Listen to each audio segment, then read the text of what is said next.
Hey, it's Rachel here with WTI.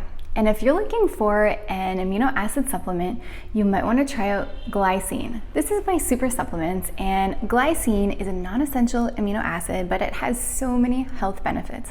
A lot of people use it for maintaining healthy muscles. A lot of people use it for sleep as well, to get a great night's sleep. It's also very good for heart health, for liver health, and it also helps your body to produce collagen. I like this because it actually has a sweet flavor, so it kind of tastes like sugar. And it dissolves really nicely into the water. It's just a very subtle sweet flavor. It's really good. With a little bit of lemon, it's excellent. So this serving size is 1/3 of a teaspoon, and that's for 1,000 milligrams. A lot of people like to take 3,000 to 5,000 a day, so I usually take just a whole teaspoon. And what I'll do is I'll add it into my water, and I'll just sip it throughout the day. It tastes excellent with a little bit of lemon in there. Some people also like to take it before bed.